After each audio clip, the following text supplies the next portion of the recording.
Ocean acidification is an issue that started back in the early 1800s with the beginning of the Industrial Revolution. The continual burning of fossil fuels has dramatically increased the amount of carbon dioxide released into the atmosphere, approximately 30% of which is absorbed into the ocean. When carbon dioxide is absorbed into the ocean, pH levels are reduced, leaving the water more acidic, hence the name ocean acidification.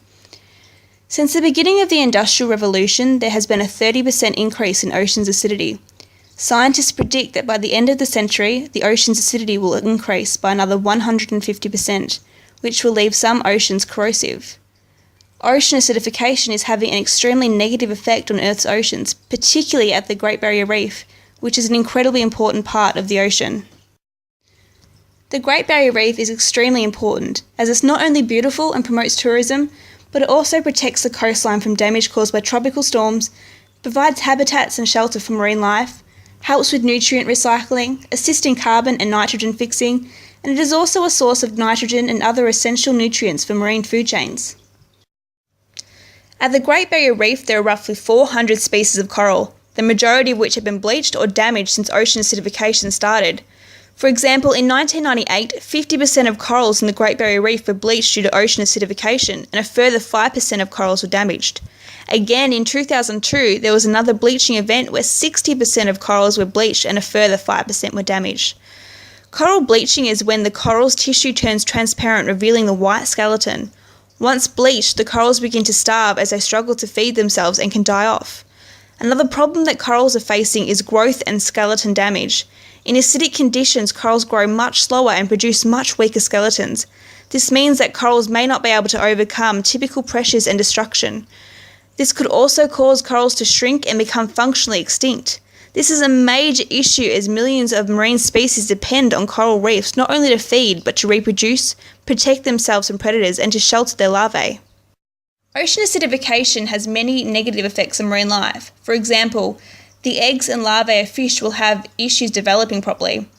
Adult brittle stars will lose their muscle mass from regenerating their arms, and many, if not all of their larvae will die. Young sea urchins grow slower and have smaller, thinner and misshapen protective shells.